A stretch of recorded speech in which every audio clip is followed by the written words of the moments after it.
अच्छा, आप लोग एक चीज सोच रहे होंगे कि धनुष तो राम जी ने तोड़ा, तो विवाह तो चारों का एक साथ ही हुआ, कैसे हुआ? ऐसा प्रश्न आप सबके मन में होगा। तो देखो, जब राम जी श्रृंगार करके चले, पूरे मिथिला वासियों में एक ही बात जो है गूंज रही है सबके मन में कि देखो भाई क्या संजोग है। उधर भी राम जी के 3 भाई और इधर भी सीता जी की 3 बहनें। क्या संजोग है सुंदर। यदि सबका विवाह हो जाए तो कितना सुंदर हो।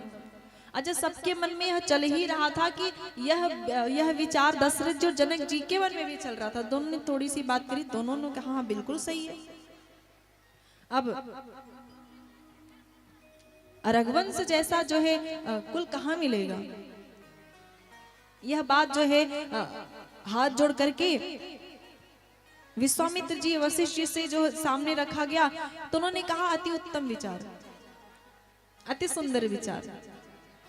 बस गुरुदेव ने हाँ कर दिया तो फिर क्या हुआ, वो पक्का हो गया। बोले हाँ, 4-4 दुल्हा और 4-4 दुल्हन।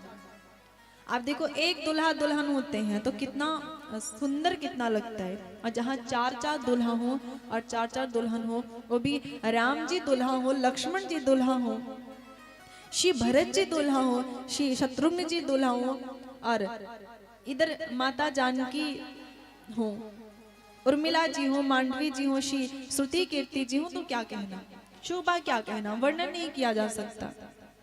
4-4 दुल्हा। जाकर के द्वार पे पहुंचे, सखिया कहती है भाई दुल्हा तो बहुत सुंदर है। सांवरे को देख सखी, गोरे को देख सखी, सोने के गुमान गयो, सांवरे को देख नील कमल लजाने हैं। क्या सुंदरता है। बोले जो सांवले सांवले है ना, इनको देख करके नीला कमल भी लजा जाए, इतने सुंदर हैं। और जो गोरे वाले हैं, इनको देख करके तो स्वर्ण का भी गुमान चला जाए। स्वर्ण बड़ा गुमान करता अपने आप की, मैं बड़ा सुंदर हूँ, बड़ा महंगा हूँ, बड़ा सुंदर हूँ, पर इनको देख के सोने का भी गुमान चला जाए, इतनी सुंदर है। सखियों ने जो है स्वागत किया और फिर बोली सरकार अब उतर जाइए, उतर के भीतर चलिए। लक्ष्मण जी ने कहा क्यों उतरे, राजकुमार हैं, क्षत्रिय हैं, घोड़ा हाथी पे चढ़ के जाएंगे। बोले नहीं सरकार, उतरना पड़ेगा, उतर के जाना पड़ेगा। बोले क्यों? बोले ऐसा ही नियम है। बोले कहाँ लिखा है, मुझे दिखाओ, कहाँ ये लिखा है कि उतर के जाना है। एक सखी ने कहा लगता है कि इनको चलना आता नहीं, कुछ कमी है लग रहा है। लक्ष्मण जी के हृदय पे बात लगी, राम जी को देखने लगे। राम जी ने इशारा किया कोई बात नहीं, चलते हैं, नियम होगा। उतर के चलने लगे। तो राम जी ऐसे हैं जो मर्यादा पुरुषोत्तम हैं, गंभीर हैं, आराम से चल रहे हैं, धीरे धीरे चलना है, गंभीरता से चलना है, आराम से चल रहे हैं। तो एक सखी कहती जानती हो ये चारों कुमार आराम से चल रहे तो कैसे लग रहे। बोली कैसे? बोले इसे कछुआ चलता है। राम जी को लगा लग रहा है तेज चलना पड़ेगा। तो राम जी ने सोचा शायद धीरे ना चला जाता हो, तेज चला जाता हो। तो राम जी तेज तेज चलने लगे। और जब तेज तेज चलने लगे तो एक सखी कहती अब बताऊं कैसे लग रहे हैं। बोली कैसे? बोली अब ये ऐसे लग रहे जैसे कोई जो है बकरे का बच्चा हो ना, उसको बांधा गया अचानक छोड़ दिया जाए तो वो ऐसे जैसे भागता वैसे भाग रहे हैं।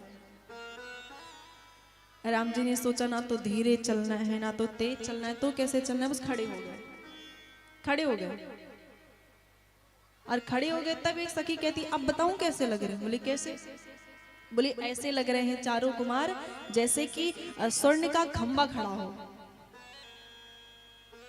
ऐसे जो है सखियां व्यंग करते हुए जा रही। अच्छा, मिथिला वासियों का ये अधिकार है, ये अधिकार है उनका। आप देखो एक बार एक मिथिलावासी और एक अवधवासी मिले आपस में। अवधवासियों ने कहा हम राम जी को ज्यादा मानते हैं, मिथिलावासियों ने कहा हम ज्यादा मानते हैं। अब हो गया विवाद कौन ज्यादा मानता है। अवधवासियों ने कहा हम राम जी को सब दे सकते हैं, मिथिलावासियों ने कहा जो हम दे सकते वो तुम कभी नहीं दे सकते, कभी भी नहीं दे सकते। अवधवासियों ने कहा ऐसा क्या है जो आप दे सकते हो हम नहीं दे सकते? बोले गारी, हम गारी दे सकते हैं। अब बताओ आपके में सामर्थ्य है कि राम को गारी दे सको? हम गारी गा सकते हैं, हम गारी गाते हैं राम जी को, गारी गा के सुनाते हैं। अवधवासी से पीछे हट गए, सही बात है। तो मिथिला वासियों का ये अधिकार है कि वो कुछ भी कह सकते हैं। बड़ा आनंद हो रहा है, मंगल हो रहा है जनकपुर में। सुंदर मंडप बना हुआ है, चारों कुमारों को विराजमान किया जाता है, मंत्र का उच्चारण हो रहा है सुंदर। एक एक विधि संपन्न हो रही, हमारे यहाँ जैसे विधियां है ना, एक एक विधि संपन्न हो रही, विधिवत सारी विधियां संपन्न हो रही हैं। और इधर जो है कोई साधारण अवध की मिथिला की नारियां तो है ही, पर मिथिला की ही नारियां नहीं है, यहाँ पे सरस्वती जी भी पधारी हुई हैं, लक्ष्मी जी सरस्वती जी पधारी हुई हैं, यहाँ पे माता पार्वती स्वयं पधारी हुई हैं। और गौरी सिखाव रामई और सीय सन सारद कहे, मतलब जैसे आप देखो वर पक्ष के और कन्या पक्ष में एक एक लोग कोई होते हैं जो एक दूसरे पे टिप्पणी करते हैं। कन्या पक्ष वाले वर पक्ष वालों के साथ टिप्पणी करते, वो उनसे जो है कुछ कहते, वो उनसे कहते, हंसी होता है उसी में।